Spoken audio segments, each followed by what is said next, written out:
Good evening, Chris Lee of Southeastern 16 here for SEC basketball reaction. The opening weekend of conference play, we had 8 games. Thankfully, weather did not get in the way of any of them. All of them now final. I'm going to read you scores. We're going to go by them one by one later. By the way, Alfred Esmond was there tonight for us in Knoxville. Was hoping he'd join us to talk a little bit about Florida and Tennessee. He had another assignment he's got to work on, so won't be here tonight. But we were texting with him throughout the night. I watched most of that game. We'll have some thoughts on that. Let me give you your finals. I'm just going to read them in order that they are on the SEC scoreboard. Ole Miss knocks off Arkansas at home. Rebels win their opener in Swayze Field in Oxford by a 10-6 score. Hunter Elliott the win. Mitchell Sanford, big home run for the Rebels. Texas goes to Mississippi State, winning its first conference game as a member of the SEC. Andre Duplantier, Jr. gets the win there with 2 innings, gives up 2 runs. Noah Sullivan from Mississippi State, one of the offensive stars, with 2 home runs. Missouri goes into Baton Rouge, gets beat by Cade Anderson at LSU. Anderson, your winning pitcher in that one. Derek Curiel goes 2 for 5 with 3 RBIs. Caden Pura, home run from Missouri. Georgia does what Georgia's been doing in pretty much every game lately. That's give up early runs and just mash its way to a win. Slade Alford had an RBI in this one. Cole Hage 3 for Kentucky. Georgia, your 12-6 winner there. Biggest game of the night. We'll be spending a lot of time on this one for sure. Tennessee stays unbeaten in a really well-played game between Tennessee and Florida. Liam Doyle goes 4 2/3, and I guess Nate Snead, the pitching star in that one, as he does what he does, finishing up with a long relief outing.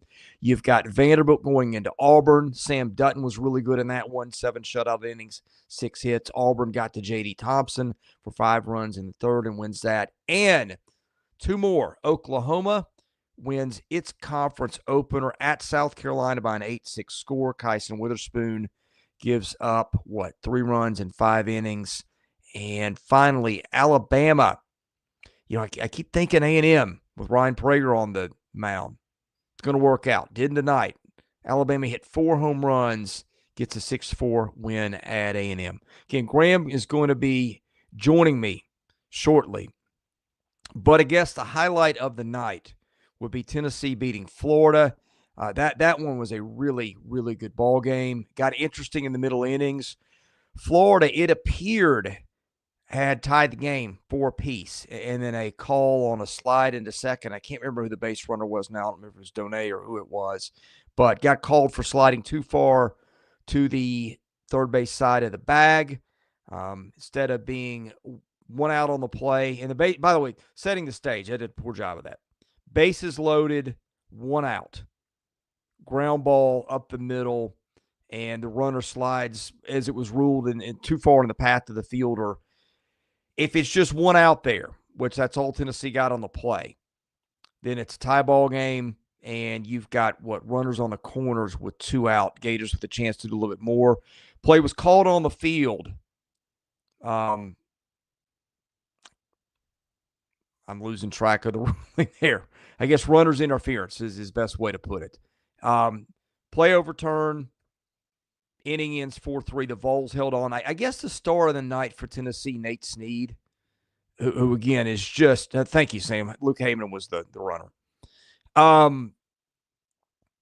Snead picking up, doing what he did a year ago. 3 2/3, 4 strikeouts, was just really dominant. Florida, I mean, that team can hit.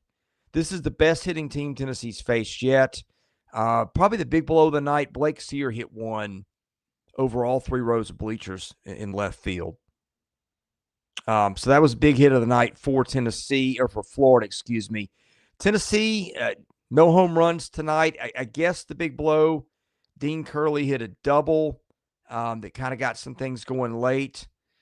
But yeah, I thought that Liam Peterson was okay early in the game. Not great. Struck out 8. Tennessee got to him for 4 runs. Luke McNeely gave up 1 run in 4 innings. But yeah, I mean, this was just a back and forth intense game. You had Both coaches ticked off at one point at the umpires. It's two chippy teams, all the things that you would expect when Tennessee and Florida play. So congrats to Tennessee. They get the win tonight, stay unbeaten. Here's Graham Doty. I delayed long enough for you to get here. Wanted to go on. I didn't want to have our people going, when are these clowns going to go live? So here we are. Yeah. Just talked about Tennessee, Florida. Did you get to see much of that one? I watched most of it. This was the game of the weekend, right? This is the game everybody wants to watch. So caught most of it. Crowd looked great. Unlike in Oxford, the weather looked great, at least tonight in Knoxville. So great start to the series. Can't wait to see what games 2 and 3 look like.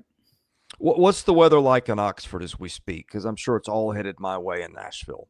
Not good. So it's not raining yet, but like if you go outside, it just feels like a hurricane. And like if you watch the Ole Miss Arkansas game today, you kind of got a little bit of taste of it. Anything hit in the air, like the ball was just dancing all over the place. So it has been one of the windiest days I can remember in Oxford today. Yeah, winds have been bad here all afternoon. So.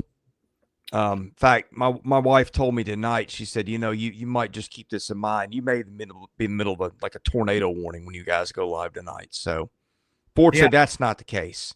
But anyway. My wife said the exact same thing. Yeah. We may circle back to Florida, Tennessee in a little bit, but I want to talk about a game. But you were in Oxford for Ole Miss today, weren't you? Ole Miss, Arkansas? Yes. In the ballpark, I mean? Yeah. Yeah, so they moved the game up a couple hours, mainly because everybody knew the weather tonight is going to be bad. They also moved the game tomorrow, too. But today, just what a start for the Rebels. I kind of touched on this yesterday when we were making our predictions.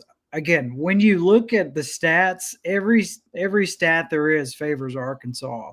And when you look at Ole Miss, especially offensively, Ole Miss is kind of bottom 2, bottom 3 in several offensive categories, but Ole Miss has just been able to find ways to win.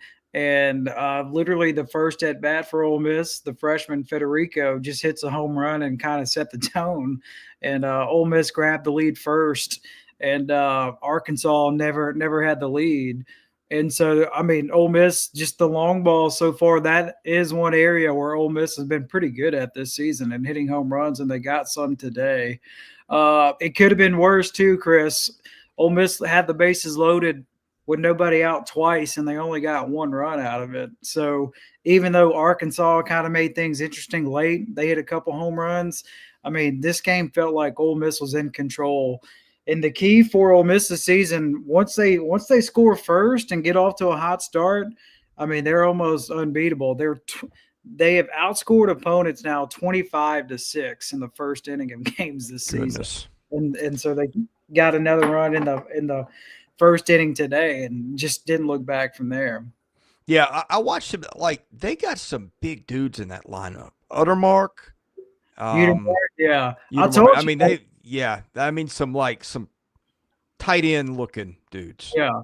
I told you, I went to an Ole Miss basketball game, walked past him in the arena and did like a quadruple take. I was like, who is this guy? And then I realized, like, okay, that's Utermark. Yeah. And he is so big. And remember, he stole home plate earlier this season. Oh, so that's right. He's a freak of athlete. Yeah. I want to hit the Arkansas side for a minute.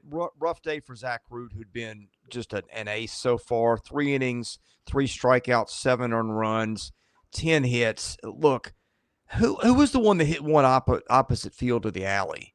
That was Mitchell Sanford, wasn't it? Yeah, he had the monster day today for Ole Miss. Yeah, and that ball off the bat I didn't think was out, but it looked like there was a pretty hefty breeze, I think you said.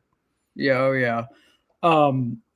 So for Arkansas, for me, Zach Root has been so good all season long. I had mentioned a few days ago, would they bump him up to be a game 1 starter, especially some of their injuries, and they start him today, and he had only given up 5 runs total in his previous 4 starts. Today he gives up 7, 3 strikeouts, walked 2, only lasted 3 innings, gave up 10 hits. I mean, this was his worst outing of the season by far. And then their bullpen was kind of shaky too until they got to Bybee. Bybee was good. He kind of limited the damage. 2 innings, didn't allow a hit or a run. Struck out 2. He threw 23 pitches, 17 were strikes. So mission accomplished in the bullpen for him today. Yeah. And the wild thing about that, Root had not given up a home run all year, and Bybee had been their worst guy, like Right. among their main guys. So that's baseball for you. But hey, I mean, the story to me, well, I mean, to me, every time Hunter Elliott goes out and pitches well, and like he's not been dominant for the most part. He did strike out today, 8 today, so that's pretty dominant against Arkansas. But I'm just amazed he's given them 5 or 6 innings in every outing. And look, I think their question is their pitching depth. But if you can get Hunter Elliott to get 5 and get you a win on Friday nights, Ole Miss is going to win more games, I think, than I thought it would going into the season, if that's going to be the case every week. Yeah, if he's been doing what he's been doing, here's the thing about Hunter Elliott. His stuff isn't electric. He's not going to throw at 95 miles an hour. He's just a gamer. Like he's just one of these guys goes out there, lefty, tunnels the ball well, so kind of hides the ball from hitters. And I mean, he's just one of those guys that you want on the mound in big spots, and he's nails. So remember, like this, the last time he pitched against Arkansas was in Omaha in the World Series. So this was his biggest game to pitch in 2 years. Other things for Arkansas, just a couple of stats that kind of, I guess, raised my eyebrows. Arkansas opens up SEC play on the road for the first time since 2016.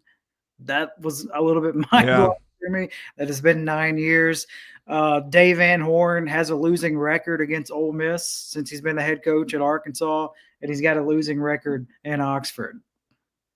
Good. Well, that's not the case for Dave Van Horn against just about any team. Right. I'm sure there's a few. I mean, those numbers are misleading just because he's been there forever. He's been there 20 years. That's a testament to Mike Bianco, who's been there. Their tenures have almost exactly overlapped. Yeah, I think Mike got there 3 years earlier than Van Horn and Corbin and Mandy. Yeah. Those he's been there forever. Mike has been super duper consistent. So anyway, big win for Ole Miss. Probably the big one tonight, besides these two we've talked about, Alabama going to A&M, getting a 6-4 win. I think the thing that worries me for A&M is that I feel like Ryan Prager had been, and like he wasn't bad, right? He gives up 4 runs in 7 innings, but man, Alabama hit 4 home runs off that pitching staff tonight.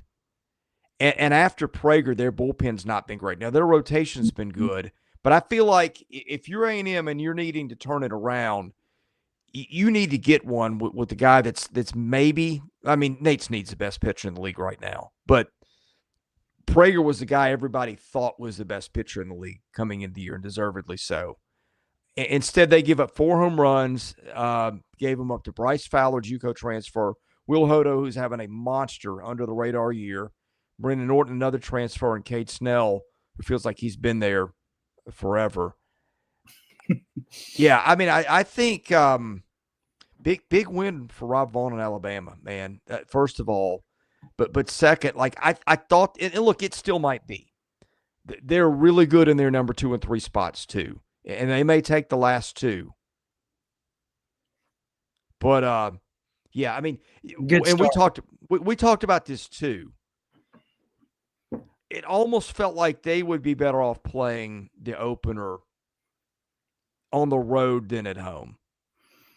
With all the pressure mounting, the stuff players have put on social media, and that was just you don't really want to overact in baseball, but sometimes things snowball, and you got more questions than the Aggies than answers at this point.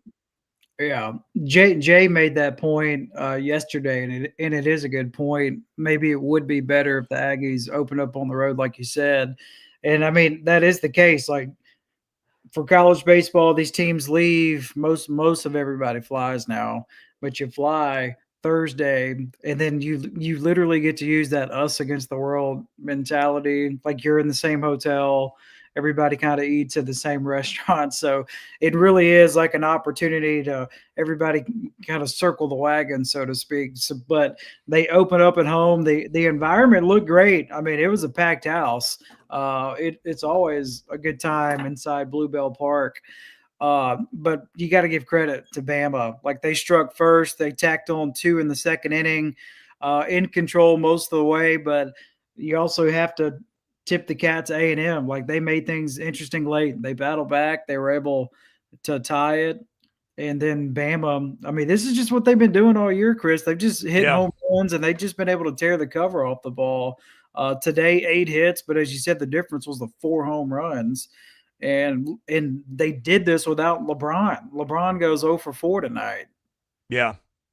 Yeah. But I mean, and the thing I said all year, like everybody looks at LeBron's stats and they're eye popping. I mean, he's a Golden Spikes candidate right now, but they hit in every spot in the lineup so far.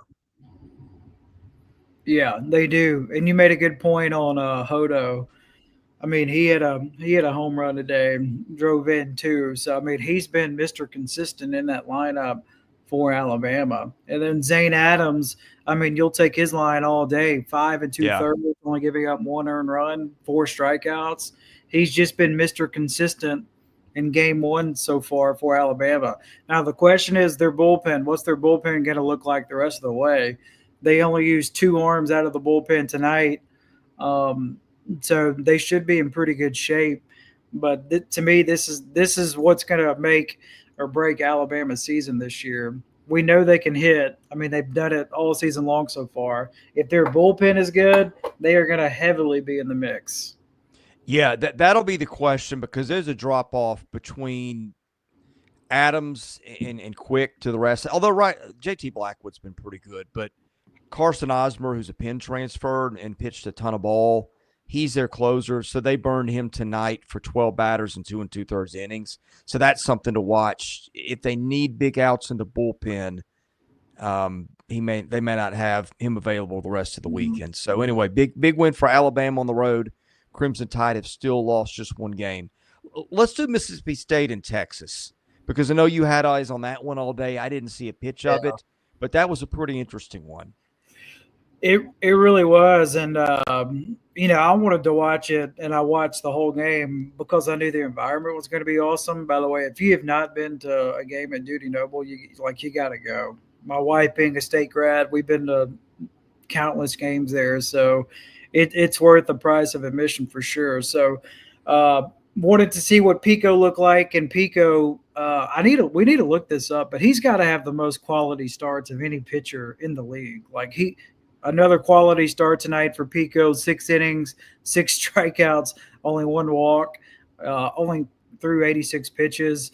But you got to give credit to Texas. To me, handling that environment, I mean, there's nothing like Duty Noble remotely what life is like in the Big 12 for Texas. So this is a different animal for Texas, and they passed with flying colors tonight. And really, when you look at the Longhorns, Mendoza has kind of been their spark plug. I know Alfred and I have touched on him. Like he has a big triple today, and then the bottom portion of their lineup comes through with 5 hits today for Texas.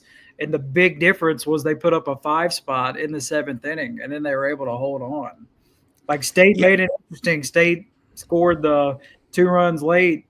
Their transfer, Reese, got a clutch base hit, and then they let the tying runner stranded on second. Yeah, good point about Pico Kona. I think he led the league in innings coming in. If not, he was right there. I didn't see the game. Judging by the box score, looks more like bad luck than bad pitching. He strikes out 6, walks 1, gives up 3 hits and a walk. So I guess, and he hit a batter. So 4 of the 5 base runners that he gave up in 6 innings scored. Texas gets 8 runs, leaves 2 guys on base. Yeah. The more I pay attention to State, and I had a question. I wasn't sure that they were as good as the rankings were on them coming into the year. The more I look at them, I think the rankings were more right than I was about them. but they just can't catch a break right now. They're losing 1-run games. Teams are clustering runners. State left, 8 guys on base tonight? 6 guys. But still, I think, to me, I look at Mississippi State. I know the record's not what they want. I think that's still a pretty good ball club in there. The luck will turn eventually. But, I mean, the other thing, here's what I don't – Chase Hungate, their closer from Virginia, gave up 3 tonight. He's not been outstanding so far. No, I take that back. He has been outstanding. I was getting him mixed up with somebody else. He had not given up a run coming into tonight. So, yeah. And they bring in Simmons to wrap things up for them. You know, he's been there 3. Yeah, he's been their 3 starter. So he goes 1 inning tonight. He was good in relief. One thing I want to mention for State, they hit on Sullivan. Noah Sullivan. Oh, my goodness. That's a hit from him in the portal. And especially he was on the mound a lot at USC Upstate. And if Mississippi State starts to do that, like utilize him on the mound, which they did in their midweek, like I'm fascinated to see what that looks like. Because if he's remotely good on the mound, that just gives them another weapon. I didn't see – what was his midweek start this week? I meant to check on that. He was solid. I don't think – he didn't pick up the win. Hold on, let me look it up. He was a two-way guy at USC Upstate. By the way, Auburn's coming next. We got some Auburn people in the chat wanting us to hit their team, which we're about to do. Yeah, Auburn looked good. I watched that game too. Hold on, I'm pulling up the State schedule right now. By the way, Chris, you are correct. If anybody wants a good look at the schedule, Warren Nolan has the best schedule format of all the websites out there. Scoreboard, you mean? Yes. Yeah. The only problem is you can't click on the box scores, I think. Yeah, but that is correct. The scoreboard is up to date, almost like it's almost to the pitch as you're watching it on TV. All right, I'm pulling it up. State had 2 midweek games. They had Old Dominion and then they had Nichols. Nichols was the one where he got the start, wasn't it? Yeah, he went 3 innings, struck out 2, did not give up a run. Yeah, that was his first outing of the year. Let's talk Auburn-Vandy. I thought the story there was the starting pitching. Let's start with Sam Dutton, the LSU transfer. I think through 28, 29 innings, when they said they were making him a starter, it's like, okay, he's got good stuff, but can he be durable? I think Sam Dutton's thrown about as many innings this year as he threw all last year. Tonight he went 7. Gave up 2 runs. Both those came on a Jonathan Vastine home run. He was all around the zone all night, 6 strikeouts, 1 walk, and was really efficient. They don't have the pitch count here. Yeah, they do. He threw 83 pitches, which, like, if you can go 7 innings in college baseball and throw 80 pitches, that's impressive. Like Liam Doyle tonight. A lot of pitches. And I get Florida's lineup's better than Vandy, but he didn't get 5 complete and threw over 100.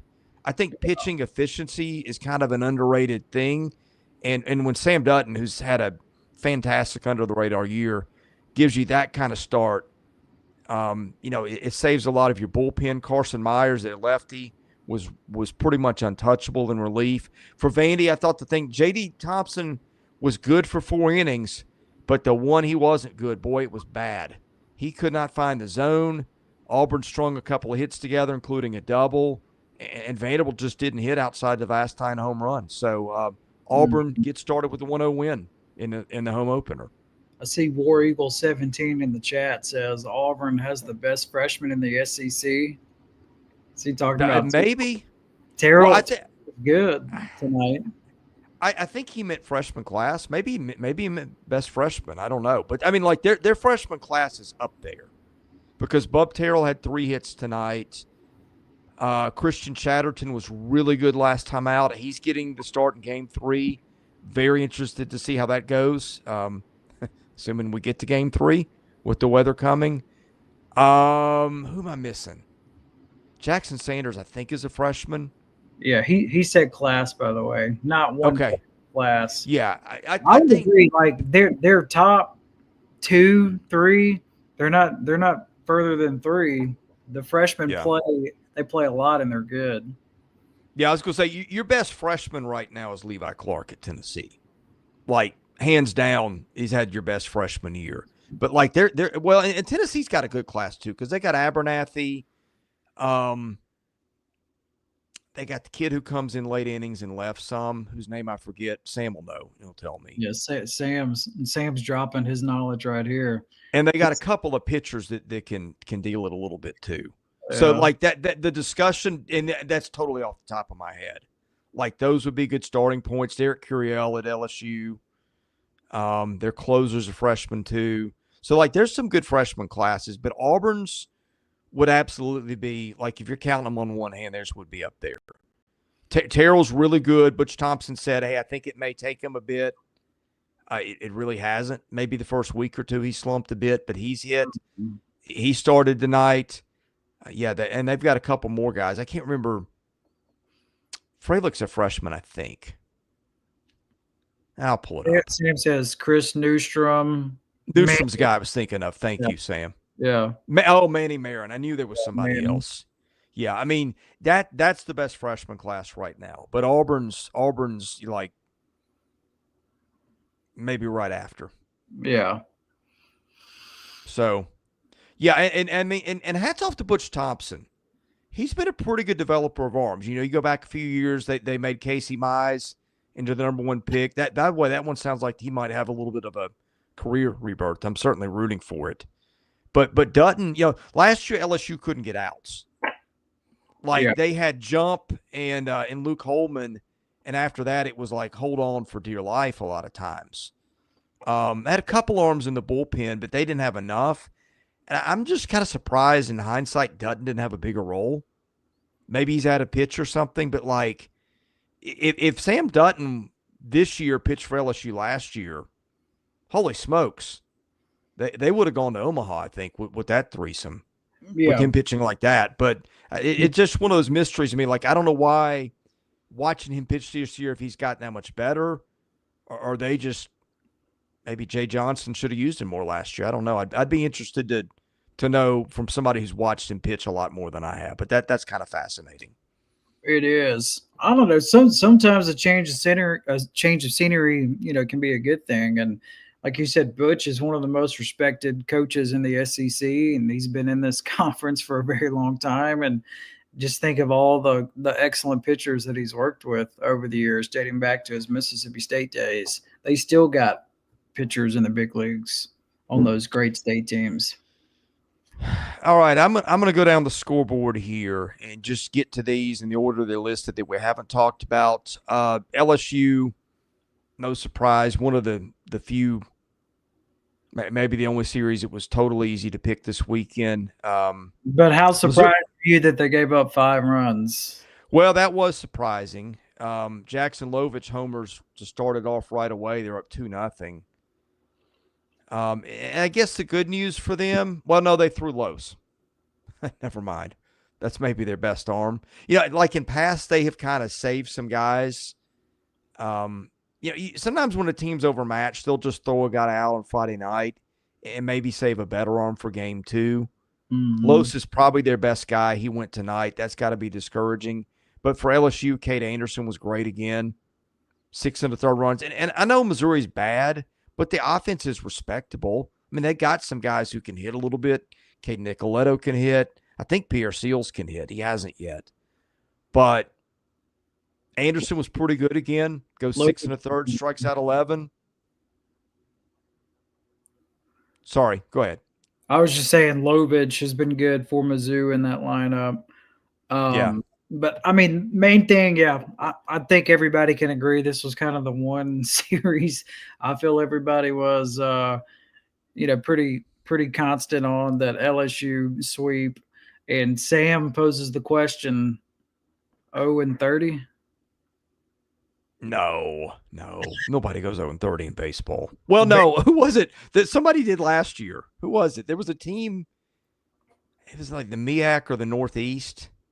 Jeez, really? Look up college baseball losing. Oh, yeah. Somebody went 0 for the year. Like, that never happens. Yeah, talk about a long season. It's a Northeastern team with no, you know, no budget. And And they won. They snapped like a Holy smokes. yeah, Maryland Eastern Shore, 55 straight losses in a row. yeah, yeah. 55. And their They basketball's almost that bad. they went last season, they went 0-48. And who was it? St. Peter's had a stretch like that too. Jeez. Like where they'd go 2-4, but like other than programs like that, and like when that's the case, that's just like you got a coach that's got no budget, no facilities, and Right. no player development. That's an NCAA record, by the way. 55 losses in a row. But anyway, back to the. I'm trying to think the worst. What's the worst SEC record you've seen? Man, I'll tell you what. Not to pick on anybody, but John Cohen, they were either really awesome or they are nowhere near the top. I think I've seen some 5 and 6 win seasons. I don't think I've ever seen anything less than that. But you know what? They will challenge. They might challenge that this year because the league top to bottom is better than it's ever been. I've looked up. John Cohen had 3 seasons with less than 10 wins at state. You know who one of the last guys to have a season like that was? You're never going to believe it when I tell you because you'll have forgotten this. Who's that? I think Dave Van Horn had one of those. Oh. Like they've missed one NCAA tournament in his career. Yeah, it was 2016. They went 7-23. Next year they were in a regional. The year after that they were the runner-up, and I don't have to remind. I mean, Arkansas fans what happened that year. Yeah, I mean, look at what the thing about Mike Bianco is. He's Mr. Consistent. Like he never had the just terrible season, and then these last 2 years have just been like the polar opposite of what he's done at Ole Miss. Yeah. Let's see what else stands in that game. Hernandez had a home run. We haven't talked about him much. Did he catch tonight? Because they had 3 catchers, and I can't remember where they settled.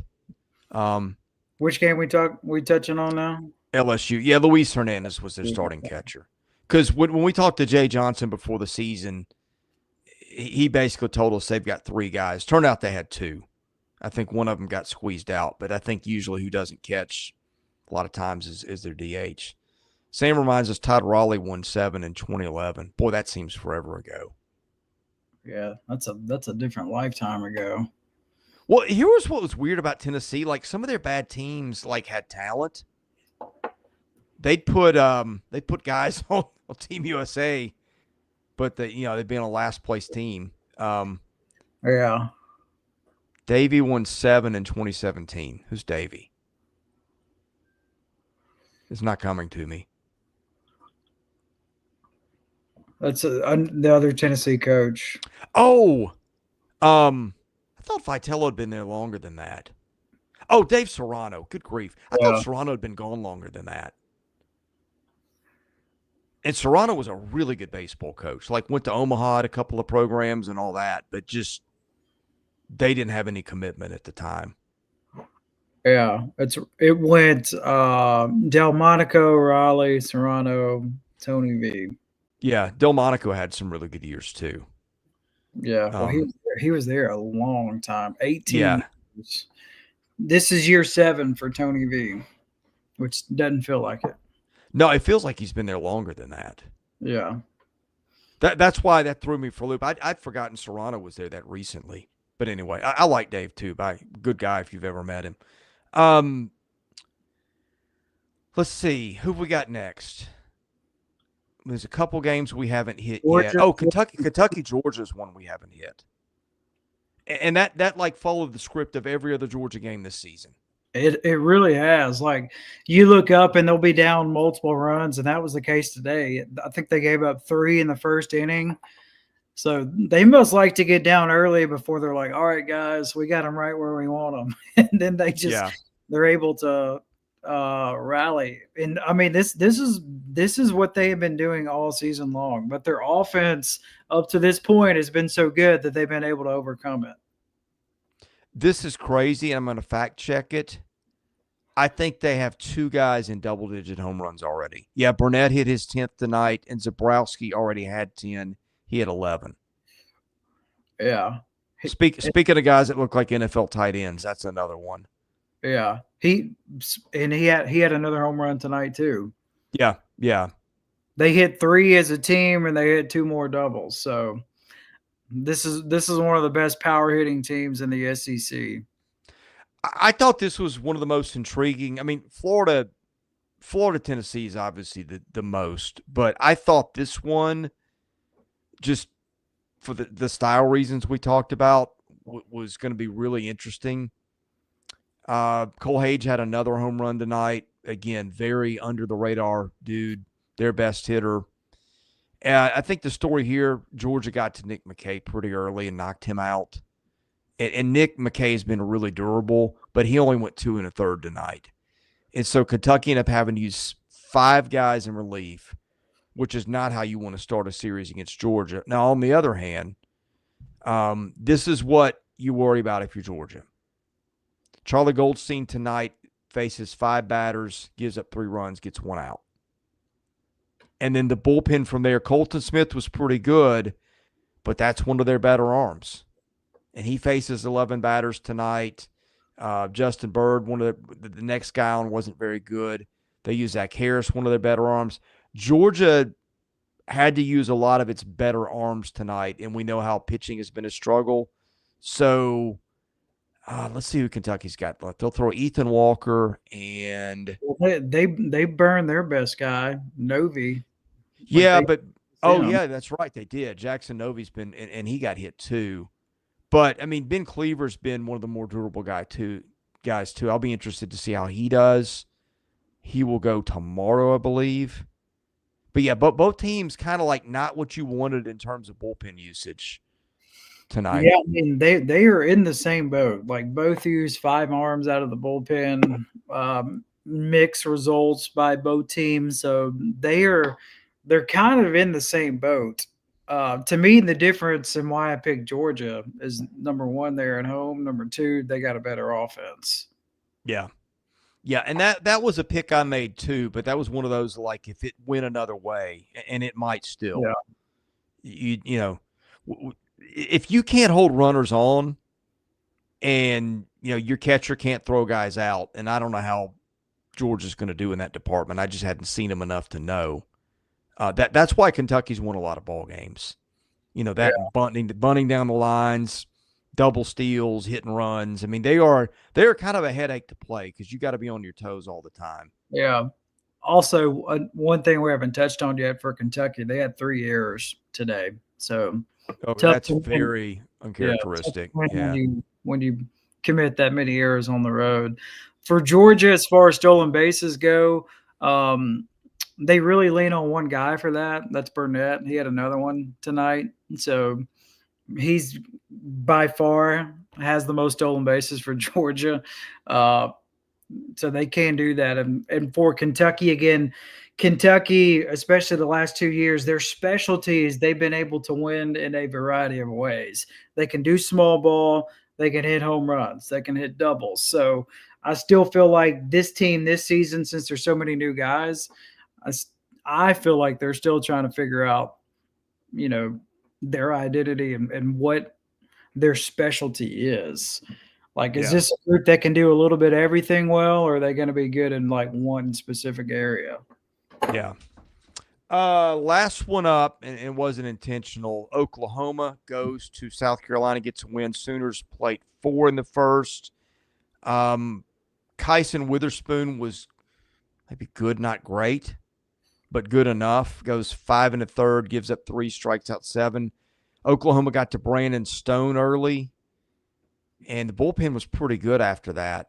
You hate to see if you're Carolina, you burn Matthew Becker with 24 pitches. I think he could come back on Sunday, I'm sure, but that's one of their better arms. Trying to see what the story is here because I didn't see any of that one either. I watched a lot of this. So Oklahoma dead last in the SEC in home runs, and tonight they hit 3. So yeah, so go figure. One of the funniest shots And I guess coolest shots of this game when Witherspoon was on the mound facing Petrie. They pan the camera on the section where all the scouts are, and when I say the scouts are like heavily writing in their notebook, like taking notes on this matchup between Witherspoon and Petrie, it was unbelievable. I mean, just like your stereotypical, Yeah. radar got up, like that was the matchup that everybody wanted to see. And good job on the producer, whoever was producing that game. Anytime those two were facing each other, like a lot of camera shots on all the scouts at that game. And there were tons of scouts at that game. I think Petrie's kind of like the most forgotten Well, superstar in the league. it's because they haven't been winning at a I high. know. I mean, that's why. That dude is a major league number 4 or 5 hitter just waiting to happen. Like I remember watching him in person as a true freshman, and you know how guys just command the batter's box. And like if you miss by a little bit, you know he's going to clobber it. I just feel I kind of feel bad for him. That I mean, well, first of all, last year you had Condon, Christian Moore, Cags, and they were the talk of things. And then you know what? 2 of those 3 wound up in Omaha and stayed for a bit. Yeah. So he just kind of forgotten, and they've had the coaching. The other thing is they don't have anybody. I'm not sure they've got enough bats around him. Hall, Yeah. and that's it. Yeah, they just haven't been hitting for power outside him. But I think Oklahoma, speaking of which, we weren't sure the Sooners would hit for power. They got 3 bombs tonight. And again, the lineup is just a lot of new dudes, JUCO transfers. You know, Carmichael's been there a while, been their starting catcher, I guess, for 3 years. You know, and a couple other guys. But I'm really impressed with the job Skip Johnson's done. Now, I think their issue is going to be their 2 and 3s have got to throw more strikes. Yeah. And so we'll find out a little bit more the next couple of days. But hats off to them. Skip's made it work so far. So a moment ago, touching on Kentucky and just how they don't really have an identity, or at least I think that Oklahoma has an identity. Like they know who they are. Yeah. They play really good defense, no errors tonight, and then they're super aggressive on the bases. Now they didn't have a stolen base tonight, but they tried to. They got thrown out a couple of times on the base pass. So they just know who they are, and they play at a very high level, and they just play with a lot of confidence.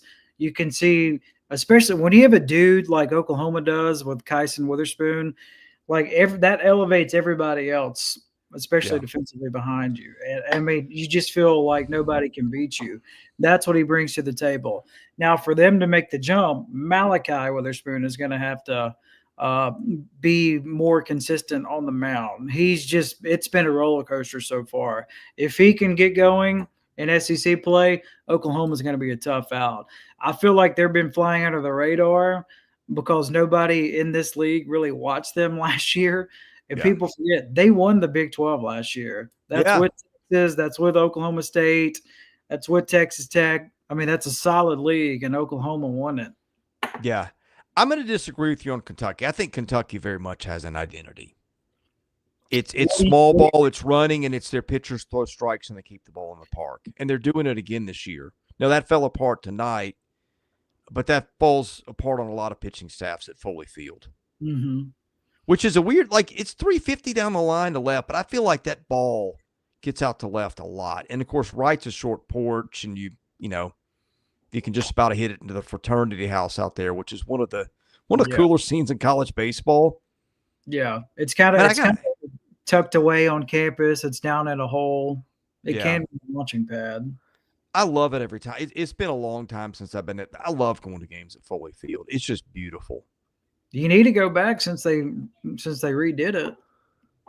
Buddy, I'm married with 2 kids and I work all the time. But if that weren't the case, I would be down there. Hey, you don't have to tell me. My wife went back to work today from maternity leave. Oh, Lord, God help you. For your boy, pun intended, today. Yeah, well, I had basketball, baseball to monitor and watch the kids over spring break all week. So that's how it went here. Let's wrap up a few comments.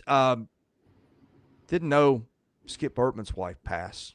I saw that. Well, LSU, I saw they announced it on social media, I believe, before the game. So Yeah. definitely thoughts and prayers to Skip Bertman, his family, and the LSU baseball family. I mean, she was really like the first lady of SEC baseball. I mean, just think of how many games. Like back then, college baseball games weren't on TV, and when they were, it felt like LSU was on all the time. So like she was a big part of all their success. How many did he get? 6 rings? I think more that's than what he that. got. But you got to remember, back then it wasn't like No. you didn't play for a best of 3 game series for the championship. It was essentially like winner take all. Yeah. I think he got more than that. I'll look it up. I think You he got looking that 6. 6 is the number I've got in my head. 6. Okay. Won it in 8. I'm sorry.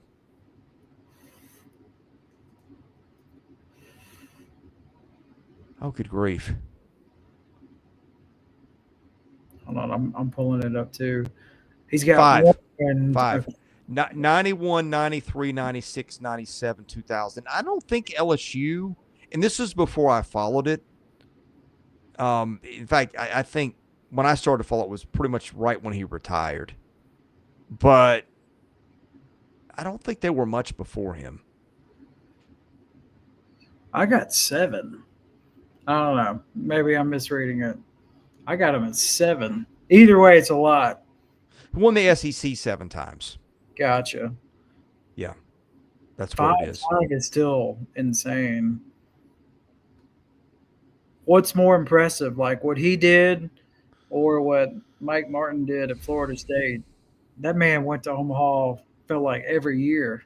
I know he never won it, but getting there is no small feat. No, I think Skip winning it, but I think Mike Martin, that like doing what he did, that is the thing that's perpetually underrated. Yeah. I'm not gonna say it's harder to do, but it's like you don't value that until you miss one, which they missed one a couple years ago, not long after he retired. So Now, Martin did finish. He was the runner-up once. yeah. So they were right there. Let's see if there's anything else in the chat we didn't get to. No, I think we hit most of it. Yeah, let's see. What have we got for tomorrow? Because you have not scoreboard watched and you're counting on what's printed on your team's schedule that you checked before today, a lot of stuff's changed. I know Vanderbilt Auburn got moved up from 6 to 11 tomorrow. I think you said Mississippi State moved up. Ole Miss moved the game. Hold on, I'm looking it up. I think LSU will be fine weather-wise. South Carolina's going to be fine weather-wise. A&M's going to be fine. Boy, what a big game that is tomorrow. A&M at 3:00. And they're throwing Lampkin tomorrow, I think, and Patton on Sunday. I'll double check. Which game intrigues you more, that one or Tennessee, Florida for game 2? Or is it only? I think A&M, because I feel like Florida's pitching is a little bit banged up in the rotation. Like, not that they don't still have arms, but I'm just like, I never in a million years would have drawn up A&M going out of the gate the way they've gone out of the gate, especially being last in league in batting average. Yeah. Like, I think here's the thing, okay? To me, regardless of who wins Tennessee or Florida tomorrow, both those right now, in my opinion, are Omaha teams. I don't think that's very controversial or groundbreaking. But, yeah, I agree. Like, A&M is starting to get in one of those spots where the weight of the situation can crush you. That's probably a dumb thing to say first week of conference play, but when you're seeing guys on the team tweet stuff, 2-3 weeks ago, and there's some dudes getting paid. You got a first-year coach who's the youngest coach in the league. That's a lot of stuff that can compound pretty quickly. It is. I'm trying to pull up to see who they play after this weekend. They've got Vandy next weekend in Nashville. Eesh. In what could be one that neither team can afford to lose. Yeah. I mean, I say that Vanderbilt may take the last two and A&M may take the last two, and what were we really talking about? But, yeah, so game times tomorrow, I'm just going to read them to you as shown on the SEC schedule. All these are Eastern. Auburn, Vanderbilt at noon. Kentucky, Georgia at 2. Same with Alabama, A&M. Florida, Tennessee, 3:30. Oklahoma, South Carolina, 4. Missouri and LSU at 7. And Arkansas and Ole Miss also at 7. So, yeah, that's what we got. And then Sunday's games, we'll monitor those tomorrow and see if anything changes. I think the latest first pitch there is you got a 5 o'clock first pitch on Sunday. What are we doing here? Somebody must have spring break. That's my only. I didn't know you could even do it on spring break. I thought there was like a hard rule. That would be my only guess. When you're also playing right in the middle of the selection show. Yeah, that too. Well, I'm looking right now. It's got Ole Miss, Arkansas, 7 p.m. on Sunday. Doubt that's going to happen. Is that just a misprint? That's good. Yeah, that would be my guess. Yeah. Who wants? Well, anyway, 7 p.m. on a Sunday. Yeah. Makes me wonder. I'm gonna just double check. Because I was looking at that and thinking the league has already changed some times. Let me look at Auburn's schedule and just double check that. So we don't leave the viewers here with the wrong time on something. Yeah, okay. That's consistent with what Auburn's got on its schedule. I'm not going to sit here and check the other 7. But anyway, if you – He says A&M Bama 5 p.m. on Sunday because it's on linear TV. It's on SEC Network. Oh, okay. That makes sense. Just the fact that it's on linear. Yeah. Because TV's what they want every time. Yeah. Well, that's just I don't ever remember a 5 o'clock Sunday game. Do you? No, it's rare. I mean, you say rare. I don't remember one ever.